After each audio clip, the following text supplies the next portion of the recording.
बोलो कार्तिक महात्म की जय, लक्ष्मी नारायण की जय, पंच भीकम देवता की जय। राजा पृथ्वी पूछते हैं, हे नारद जी, भगवान का अत्यंत प्रिय भीष्म पंचक व्रत कैसे प्रसिद्ध हुआ?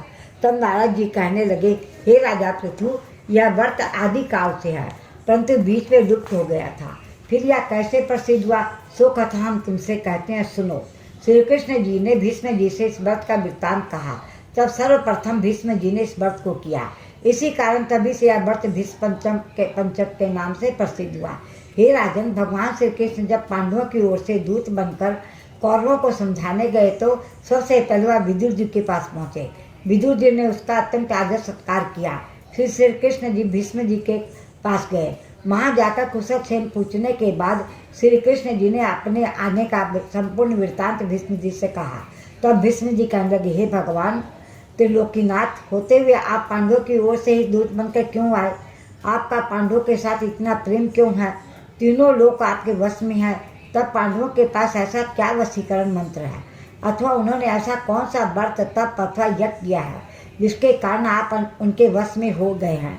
तब श्री कृष्ण हंसकर बोले, हे गंगा पुत्र, यद्यपि यह अत्यंत गुप्त वार्ता है, फिर मैं तुमसे कहता हूँ। उन्होंने एक ऐसा व्रत किया है जो मुझको अत्यंत प्रिय है, इसलिए मैं उनके वशीभूत हूँ। अब मैं उनका वृत्तांत तुमसे कहता हूँ। पूर्व काल में उज्जैन नगर में 5 ब्राह्मण कवि, सूची, दृढ़, दंत और हंस नाम वाले निवास करते थे। 5 पंडितान है, नाम सुन लिया ना?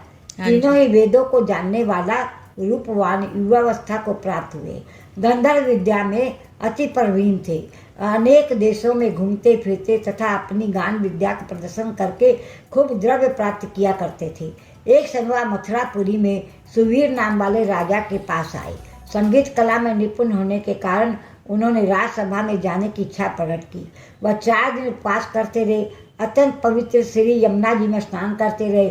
फिर उन्हें किसी से राजा का संपूर्ण वृत्तांत सुनाया। उसने बताया कि राजा की कादम्बरी नाम वाली एक भोग पत्नी है। वह संगीत विद्या में निपुण, राग तथा कंठ में अत्यंत प्रवीण, नाचने में दक्ष तथा रूप यौवन में अद्वितीय सुंदरी है। वह प्रतिदिन एकांत में राजा के सामने नृत्य करती तथा गाती है। ऐसा सुनकर वे ऐसे स्थान पर जाकर खड़े हो गए जहाँ से नृत्य तथा ताल का शब्द सुनाई पड़ता था। फिर राजा के पास आने जाने वालों के समीप जाकर कहने लगे, बड़े दुख की बात है, राजा के पास नृत्य कला का जानने वाला कोई नहीं है। वीणा में 2 तार ढीले हैं, तार बराबर नहीं है, बाजे में नृत्य शुद्ध नहीं है। इसी प्रकार की बातें वह प्रत्येक से कहते रहे। तब तक किसी ने यह बात राजा से जाकर कह दी।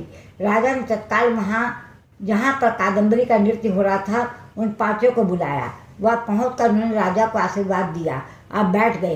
कादम्बरी ने उसको संगीत विद्या में अति निपुण समझकर विशेष नृत्य किया। जब उसने चक्र में ताल दिया तो उन ब्राह्मणों ने उसको रोक दिया। उसने चक्र छोड़ यथा योग ताल दिया, मगर चक्र खंडित नहीं किया। इस पर कादम्बरी का रूप गुण देखकर वह 5 उस पर मोहित हो गए।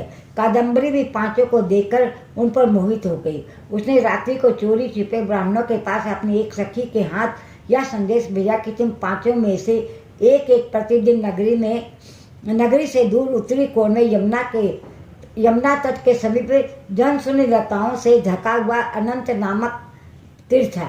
वहाँ पर मेरे पास आकर अपनी अपनी विद्या तथा गुण का प्रदर्शन करे। मैं भी वीणा तथा राग की अपनी कुशलता दिखलाऊंगी। भगवान कहते हैं कि हे भीष्म जी, एक ब्रह्मचारी जो मेरा भक्त था, दुष्ट संगति के भय से गांव से अति दूर वहाँ रहता था। उन दिनों वह भीष्म पंचक व्रत करता हुआ देवालय में मेरा पूजन करता था। कार्तिक शुक्ला एकादशी के दिन उस संगीत यज्ञ ब्राह्मणों में से कवि नाम वाला ब्राह्मण वहाँ पर आया। कादम्बरी भी मुनि के उस स्थान पर पहुंच गई जहाँ मुनि ने जिस प्रकार पूजा की, उस कवि नामक ब्राह्मण ने भी उसी प्रकार भगवान का पूजन किया। इसके बाद वीणा लेकर गान करने लगे। उस मुनि ने क्योंकि अपना मन जीता हुआ था, इसका उसने गान सुनकर भी कोई क्रोध नहीं किया। सारी रात कादम्बरी और कवि गायन व नृत्य करते रहे। मुनि को गोबर का आचमन करते देख कवि ने भी वैसा ही किया। प्रातःकाल होते कादम्बरी राजमार्ग में पहुंच गई। मुनि की संगति से उसके समस्त पाप दूर हो गए। इस कारण द्वादशी के दिन कवि अपना समस्त द्रव्य दान करके विरक्त हो गया। दूसरे दिन सूची आया। उसने भी कादम्बरी के साथ रात्रि भर नृत्य गायन किया और मुनि की भांति हमारा पूजन करके गोमूत्र का आचमन किया। फिर प्रातःकाल होते वह भी अपना धन आदि दान करके विरक्त हो गया।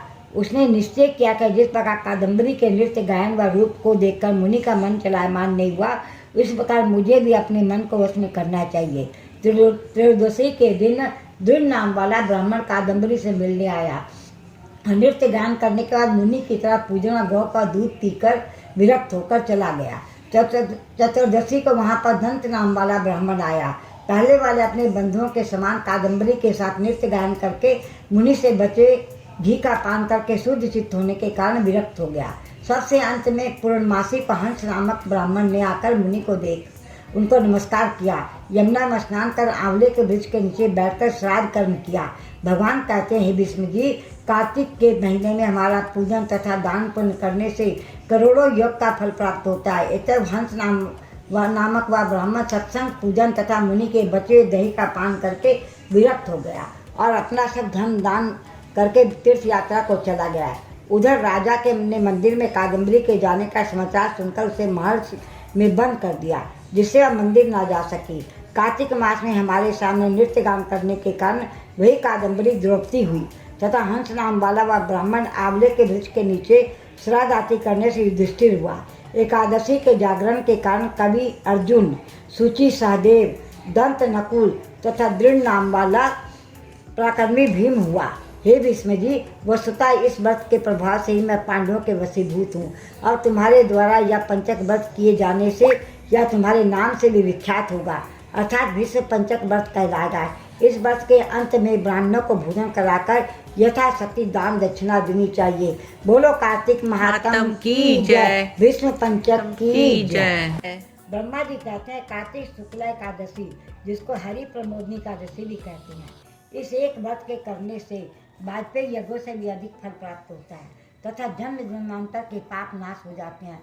जो 4 महीने का चातुर्मास व्रत होता है वह भी इसी दिन समाप्त होता है। इस दिन व्रत रखकर ओम नमो भगवती वासुदेवाय इस मंत्र का जाप करें।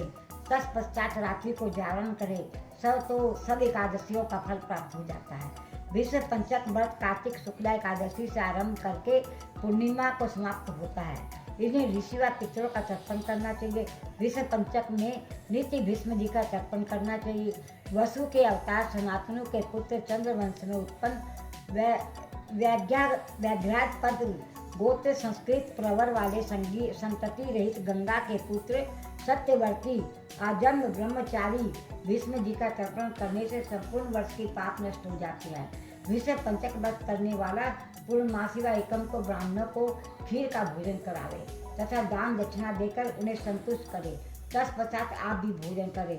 बोलो कार्तिक महात्म की जय। कल